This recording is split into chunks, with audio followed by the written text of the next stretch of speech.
From Riverside Health System, this is the Healthy You podcast, where we talk about a range of health-related topics focused on improving your physical and mental health. We chat with our providers, team members, patients, and caregivers to learn more about how to maintain a healthy lifestyle and improve overall physical and mental health. So let's dive in to learn more about becoming a healthier you. If you've ever looked in the mirror and thought, I don't recognize myself anymore, or wondered why your sleep, mood, weight, or patience suddenly feels off, this episode is about you. Most women are taught to expect menopause. What no one really explains is the years leading up to it, when your body starts changing quietly and you're left wondering if it's stress, aging, or something else entirely. Today, we're decoding perimenopause, what's normal, what's not, and what you can actually do about it. I'm Frankye Myers, and this is Healthy You, where we break down everyday health topics and introduce you to the experts helping keep our communities well. Joining me today is Dr. Elizabeth Lunsford, a board-certified OB-GYN with Riverside Partners in Women's Health. Dr. Lunsford is board certified by the American Board of Obstetrics and Gynecology, and she is certified menopause practitioner by the Menopause Society. That's a mouthful. Dr. Lunsford, welcome to the Healthy You. Thank you. Yeah, excited to be here today. All right. To get us started, walk me through what you do at Riverside's Partners in Women's Health and how perimenopause shows up in your everyday work with patients. And then how did you end up in medicine, and particularly this field of medicine? Okay, let me summarize that. Yes, so in my everyday practice, I get to do a broad spectrum. So I get to do obstetrics at Riverside Regional Medical Center. Okay. I share call about 2 to 3 times a month. I'll do shifts down there. And then I do surgery at Walter Reed. I do gynecologic surgery. And then I spend a lot of time in clinic, and helping my patients. People I've helped deliver their babies, and then I get to follow them through their care. So yes. It's great because we do see women's hormones shift over time, and a lot of them come in, and we're kind of front line when they start to notice those hormonal shifts. And so that's where I was then very interested in perimenopause and menopause, because I have a particular interest in helping women live full, healthy lives, and I really wanted to understand some of those hormonal shifts and have some tools to help them. So that's where I sought out extra training with the Menopause Society, and I try to stay up to date on the research that's coming out. And this has really been a huge interest, I think, not only for me, but for the general public. I've seen a huge need and interest level rise over the past few years for women that are seeking care for perimenopause and menopause.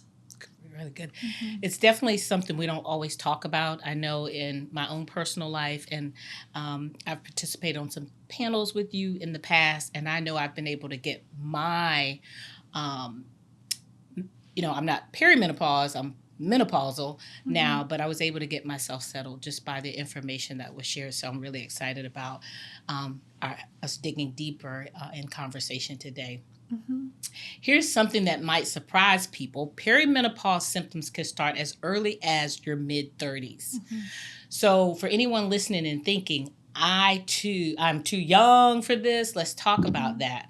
Mm-hmm. What are the kinds of symptoms when women may start to realize that they're in perimenopause, and what could be some reasons behind that? Mm-hmm.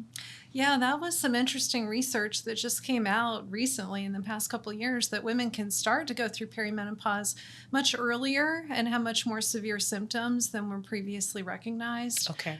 So, yeah, I'm glad, again, it's being recognized. And so some of the symptoms to be on the lookout for would be if you're starting, everyone thinks of hot flushes, night sweats. Yes, that's part of it, but there's a lot more. It can be, just general trouble sleeping. It can be, mood irritability, much more irritable than in the past. Okay. It can be changes in your menstrual cycles. Things can also start to happen like ringing in your ears or joint pain, and those are symptoms that previously weren't linked to hormonal fluctuations. But again, as more awareness of this comes out, I think patients are starting to connect the dots. And some people come in saying, I just don't feel right. It's classic for people to come in and say, I just feel like my hormones are out of whack, check all my hormones. Right. So we have to really narrow down on what symptoms people are experiencing so we can really help them. And it's not all hormonal. I mean, as you mentioned, I think it's important for us to work with the primary care doctor and make sure that people don't have underlying vitamin deficiencies like vitamin D and B12. Which is can be very common. Probably about 80% of people, when we check their vitamin D levels, especially this time of year, are very low. Because you're not going outside as much, right? Because we're an indoor species. We spend probably 95% of our time inside. So, so making sure you have a comprehensive evaluation of your health is very important. And then, once some of those underlying issues are addressed, things like your thyroid, autoimmune issues, your blood pressure, there are lots of things that can affect how your hormones are functioning. But then also getting insight of a gynecologist, also looking at, could these symptoms be attributed to perimenopause? And I think, again, I'm glad more emphasis is out there that women should be more educated about what could be coming, for them. And that, I think the other interesting thing is a lot of women, if you look at their lifespan, they spend a lot of time in their 20s on contraception, because 20-year-olds come in. You can almost pick people out by their age, what their chief concern is going to be, so in the 20, teenage years, it's a lot of periods and acne, and 20s is contraception and STIs, sexually transmitted infections. 30s is usually reproductive. I want to have a baby. I want a baby yesterday, So we're helping them with that. Then in their 40s, a lot of them now have come off of contraception and they're now experiencing the full range of their menstrual cycle, and the menstrual cycle is a vital sign of your health, but your menstrual cycle of your 40s is not going to be the menstrual cycle of your 20s, and you probably were on contraception in your 20s and you probably weren't experiencing as much PMS and hormonal fluctuations. So, so a lot of times they're finished childbearing, now they're experiencing their full menstrual cycle, and their cycle's getting a little crazy and their hormones are getting, kind of the zone of chaos. Dr. Mary Claire Haver is someone that I follow and read a lot of her information. And she says, perimenopause is the zone of chaos because your hormones are wildly fluctuating. That's the truth. So you might feel fine for, a couple months, and then you can have, a season where you're really struggling with your hormonal fluctuations. So, we try to assess, their general health, could these symptoms be perimenopausal, and then what we can do, which I know we'll certainly talk about. Does the time you start your menstrual cycle have an impact on when you go into perimenopause? That's a great question.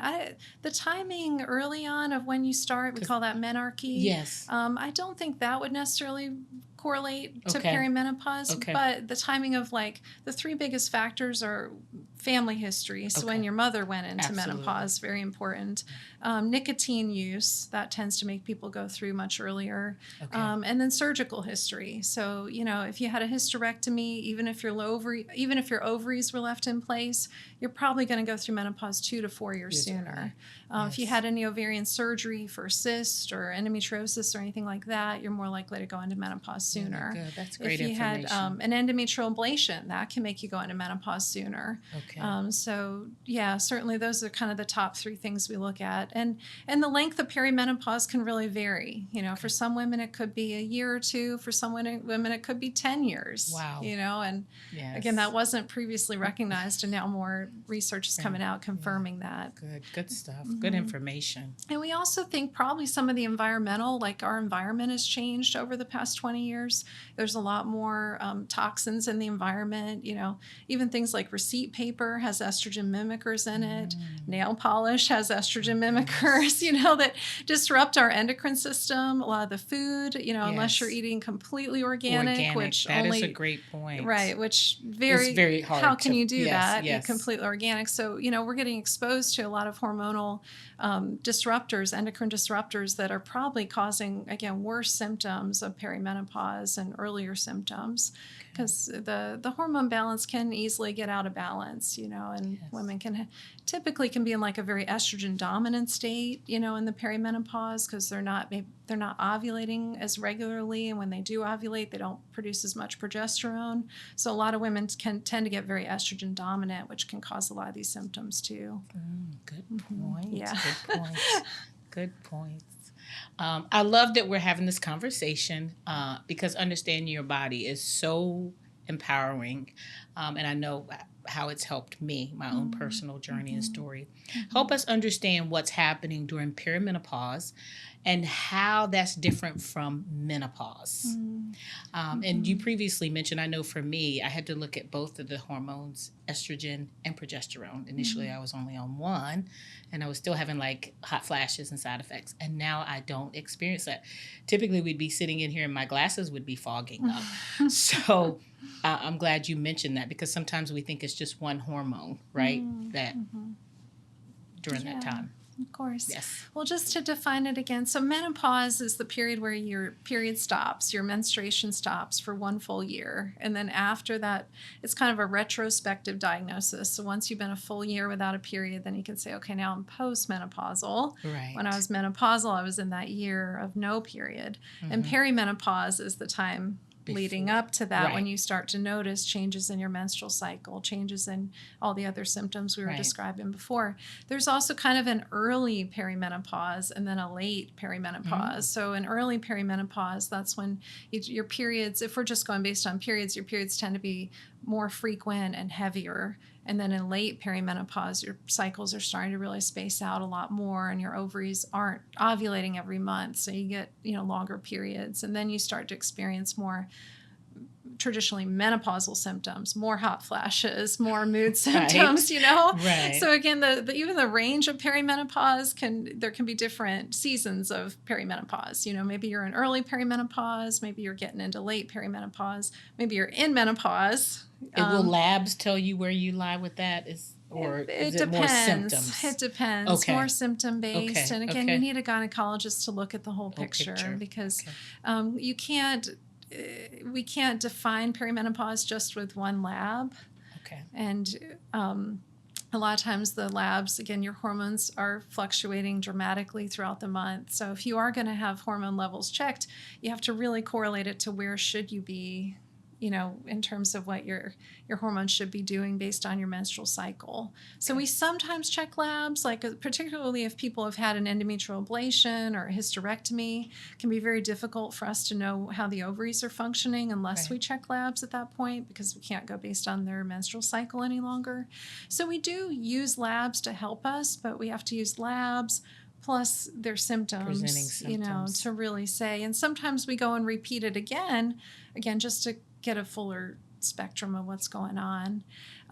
So that's kind of the definitions of perimenopause. And again, I think more of this as the professional societies like the Menopause Society, the American College of OB-GYN, as more research comes out, it'll be easier for us to define it, because it's still a little bit the Wild West of, it's, again, an area that now is getting more attention and a lot more patients are aware of. And so, again, we want to, look at the whole person and look at what they're experiencing and try to provide that individualized care with them of how can we help you get through this season and optimize your health. All right. Good stuff. This is where a lot of women start questioning themselves what symptoms are considered common during perimenopause and which ones should prompt someone to talk to their provider.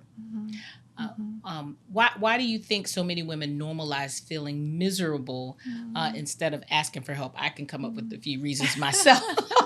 Well, again, unfortunately, this is perimenopause is striking at a time when there's a U-shaped curve of happiness. Right. I talked about this in the other podcast. Yes. So across different cultures, there's research showing there's a U-shaped curve of happiness where people in their 20s generally are fairly happy. Right. They don't have a lot of money, but they're very optimistic about life. They have a good friend group.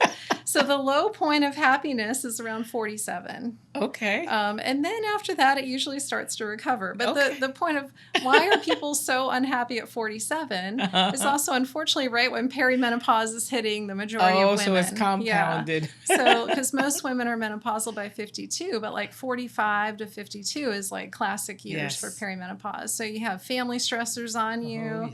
You have, work stressors on you because you're probably at the peak of your working life. Then all of a sudden your hormones are going crazy and you're not sleeping well and you're starting to gain weight and you're not feeling good. And so, I think that's part of the issue too, is that culturally that's kind of a low point of happiness. So it is very important, again, to look at your whole self, at, your environment that you're in, your relationships you're in, your overall health, and then also your hormone health. And then starting at, what can we do to optimize it? Well, food, that's very important. And I was very happy. Food is medicine. Yes, food is medicine, exactly. And the FDA just flipped the food pyramid, finally. Oh, no. Okay. Which is a good thing. It's a good thing, okay. They used to say eat 9 servings of wheat every day, which was crazy. Right. So now they flipped it upside down. This happened maybe just a month or two ago. And they say really most of your diet should be protein and vegetables.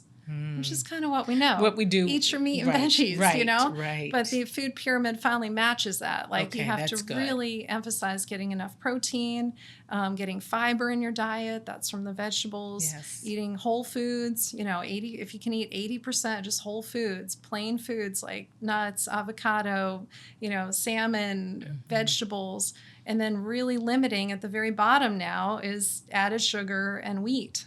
So really limiting down those carbs. Yes. And, I think unless you were really on point with your nutrition, like in your 20s and 30s, when you get to your 40s, it's going to catch up with you, And so women in their 40s have to be much more on point with, their nutrition. And then exercise, of course, exercise, is a tool. Yes, it's a tool for stress management. And it's hard for women to prioritize themselves and take time away from all the demands on them and to make that time. But they have to realize they'll be healthier if they take care of themselves. And happier, right? Happier and healthier if they prioritize some time for themselves. So, and that's the basis, and there's so much we can do. I mean, we sometimes recommend supplements or medications or other things, but the basis of our health has to be in sleep, nutrition, exercise, community relationships, social relationships, are very important. And again, we get very busy, but people that go to church live longer. People that have community around them, do better. People that are in happier marriages are happier, healthier, wealthier, So it's very important to look at your, what's around you and, do you need a holistic view of everything going on. That's good. That's really good information. Let's switch things up a little bit. I'm going to share a few common concerns women express, and you can help us understand whether these may be signs of perimenopause. First one, I've never struggled with anxiety before, but suddenly I feel on edge all the time. I can remember that in my 40s for sure. Yes, absolutely. Absolutely. So that's where we ask women, has anything changed significantly in your life? Have you had a significant life change? But, some of these patients have been very healthy. Everyone struggles with anxiety to some level, but, if someone comes in and said, I feel extremely depressed all of a sudden, I feel very anxious, nothing else has really significantly changed, I've always, exercised, I've pretty much eaten healthy, then it probably is a hormonal reason, because when your estrogen gets very low, people feel very depressed. And, and this was an area where I feel like, my opinion is I feel like women were gaslighted for many years, when you go in and you tell your doctor, I feel very anxious, and, and they, here's some medication for anxiety. Right, exactly. It's like, we want to go back to the root cause. Yes. If the root cause is a hormonal issue, if you're a candidate, we want to treat that with hormones. Absolutely. Not just with another pill that might cause you to gain weight and have decreased libido. Right. Like, we want to go back to the root cause. So not that all anxiety is hormonal, but if there's been no major significant changes and your estrogen level's very low and your progesterone's very low, it could definitely be a hormonal reason for that. Okay. All right. And irritability. I do get women that come in and are like, my husband, I've been married to him for, 30 years. He's just driving me crazy. Help me not divorce him. I used to balance this better in my 30s. Yes. And again, a lot of it can be like I feel like I've saved marriages with the hormone therapy, because they're, people get very irritable when they're estrogen. It's like being PMSing all the time, and yes, and you don't even recognize it sometimes, And educating the partner too, like, your wife is going through a season of change. It's not you. She might need more time alone, And some women, I forgot to mention perimenopause, some women, their PMS is just much worse than it ever was, And so they say, like, I just want to be alone. There's like 2 or 3 days a month. I don't want to be bothered. I want to be alone. And telling the husband, hey, track your wife's cycle and just be aware she needs patterns. A little extra time to herself during those couple days a month, just that awareness that it's not necessarily you, she's going through this season of change. Okay. Mm-hmm. All right. Next, I wake up at 3 a.m. almost every night, even when I'm exhausted. Now, I still do that. Yeah. But I am going to bed a lot earlier. That's good. Right? Yes. It's dark outside, so early. That's good. So the 3 a.m. awakening, that can be a sign of really high cortisol. That's usually when your cortisol peaks. So again, if you're in a stressful season, you tend to wake up at 3 a.m. Mm-hmm. That can also be a change in hormones. So progesterone can help women sleep better through the night. So if they're, again, lower on their progesterone, that can be part of why they get that early morning awakening. Right. Can they make a progesterone that you don't have to take at bedtime? Because it's so easy to forget. Right. Like you literally have to have it on your pillow. The compliance makes it Maybe challenging. They'll make like a pillow that smells like progesterone. Maybe no one understands that, but you do. Right, you have to take it at bedtime. Right. And so one of our tools is oral progesterone at bedtime. Yes. But even with that, some women still wake up at the 3 a.m. unless you get an extended compounded release. Okay. But the 3 a.m. awakening can be stress, can be your sleep environment. Maybe your partner now has sleep apnea and is waking you up, or maybe you have, I've had patients with like dogs in the bed that are waking them up, and then it's hard to go back to sleep. I think naturally people have different set points. Again, like family history wise, if your mother was a very early awakener, you're probably going to be an early awakener. And you tend to start waking up earlier as you get older. It just happens. 10 p.m. to 2 a.m. is the most restorative sleep time for most people. So again, trying to get in that window, you're good. Before 10 p.m. Okay. And then like you said, just, maybe adjusting your schedule if possible to try to go to bed earlier. Okay. And try to optimize your sleep environment. But yes, that absolutely can be either hormones or stress. Mm-hmm. Okay. All right. I'm working out the same and eating the same, but my body's not changing. I have that t-shirt as well. Yes. Yes, women start to notice the menopause around the midsection. Yeah. So a lot of that, again, hormonal changes. So as your estrogen levels decline, your testosterone also starts to decline. Your testosterone helps you maintain muscle mass. As your muscle mass goes down, your metabolism changes, your thyroid starts to change. Again, just, sometimes we use medications. Very important if you're taking GLP-1 agonists to have a body metric scale so you can monitor your muscle mass, make sure you're not losing muscle mass. Very important to do strength training when you're in perimenopause. And then again, very important to try to optimize your nutrition as much as you can. Be careful with added sugars. Be very careful with alcohol. I think I talked about that in the other podcast. Yes, you did. It used to be 7 drinks a week for women, but now they've said 0 to 1 is probably better because women metabolize alcohol very differently than men, and it stores much more in our fat tissue, and we're more sensitive. It can increase your risks of colon cancer and breast cancer.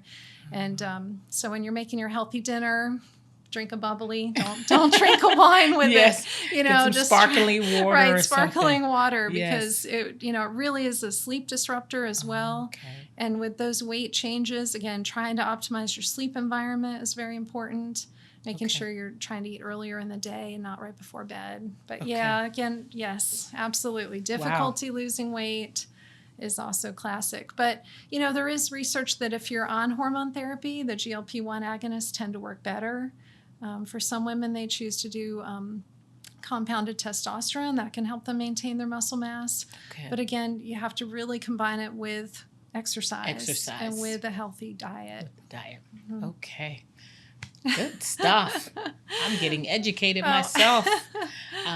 Some months my period is normal, and other months it's completely different. Yes, that happens. Absolutely. So Yes. again, I think some of this is women are on contraception, a lot of them. They don't necessarily even know what their natural cycle would be Right. when they finally no longer need contraception or don't want to be on contraception.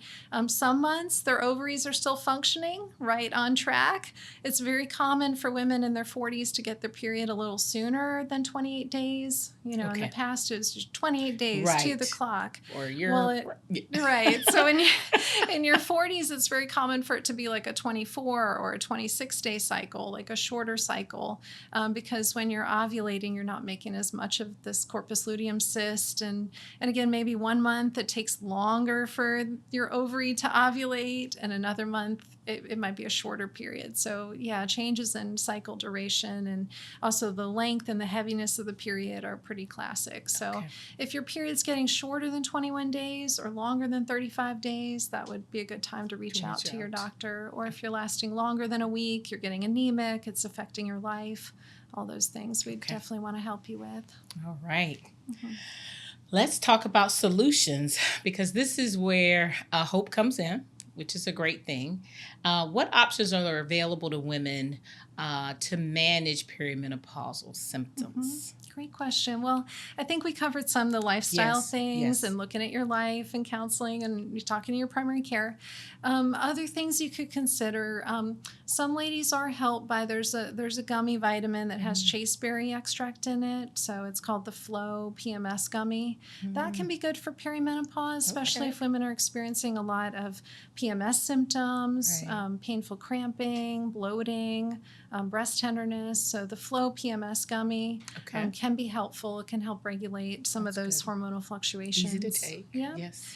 Other women, if they're kind of in late perimenopause, they're starting to experience more night sweats, hot flashes, some of those other symptoms. OPA's Meno gummy can be helpful. That has some ashwagandha, black cohosh. Some of those herbal products can be helpful, initially.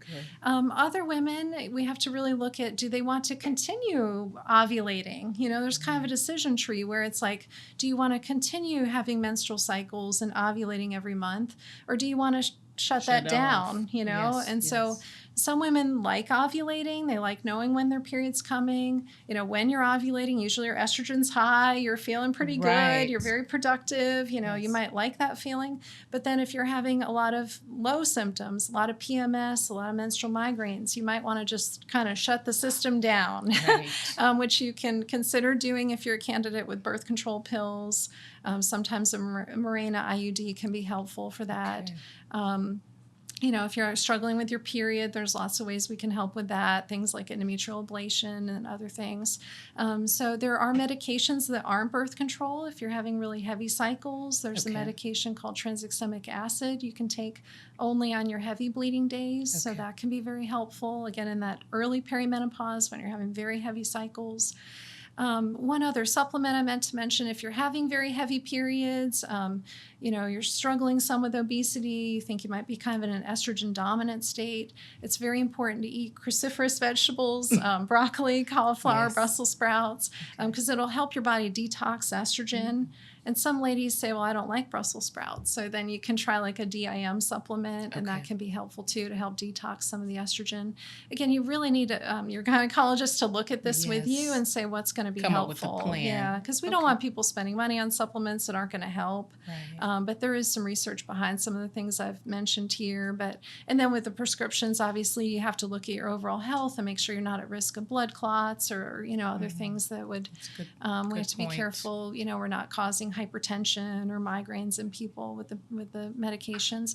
And some women, don't want to do medications, and that's totally fine. Sometimes they want advice on supplements, and then as you get closer to menopause, we sometimes start hormone therapy, like we were discussing earlier. We try to do bioidentical hormones now. We do things like the oral progesterone or prometrium to help you sleep at night if we think that you're lower on your progesterone and you're having more anxiety and sleep issues, we could do some oral progesterone. If you're having a lot of low estrogen symptoms, then we will sometimes start like an estrogen patch or gel. We try to do estrogen through the skin for hormone therapy as much as possible, not by mouth, because when you take it by mouth, it has to go through your liver, more risk of blood clots and liver issues. So, but again, we can help you sort through these options. Yes, and fortunately, a lot of options have been developed too. Even some non-hormonal options are available now, like Veoza, that can help with hot flashes and night sweats. But that's typically more once you're fully through menopause. But even in perimenopause, definitely lots of things we can do to help you. Good. Lots of great information. If someone only remembers one thing from this episode, what's the biggest message you want women to hear about perimenopause? I think it is very important that, yes, you are not broken. You are not going crazy. You should not be gaslighted. You should, really, yes, you know yourself best, and you know that your body's changing, and you need to seek out someone that will listen to you and try to work with you and try to evaluate your overall health, and look for, again, we need a comprehensive look at your health. If there's vitamins we can help you replace, if there's a counselor you need to see and boundaries you need to put up, if there's hormone therapy you need, if there's a supplement you need, if you need, a resource to get you more into exercising, there's lots of things we can do to try to move the needle more towards health for you and helping you get through this period and come out of the U-shaped curve, come out of the low point and start trending up where you enjoy your life, and you can be, a blessing, to people around you too. So we want to help you through that journey. Absolutely. So you're not broken, you're not going crazy, and there is hope. There is help for this. Yes, there absolutely there is. I love that. Thank you. Dr. Lunsford, thank you so much for breaking down this in such a clear and empowering way. And thank you for taking the time out of your busy schedule to come and sit and chat with me today. Happy to help. You're welcome back anytime. Oh, thank you. Okay. All right. To our listeners, if this episode made you think, wow, this explains so much. Now that you're not know that you're not imagining things, I should say, and you don't have to navigate it alone. If you found this conversation helpful, share it with a friend, sister, or coworker who might need to hear this. And as always, understanding your body is a powerful step towards a healthier you. Until next time, stay healthy. Thank you for listening to this episode of Healthy You. We're so glad you were able to join us today and learn more about this topic. If you would like to explore more, go to riversideonline.com.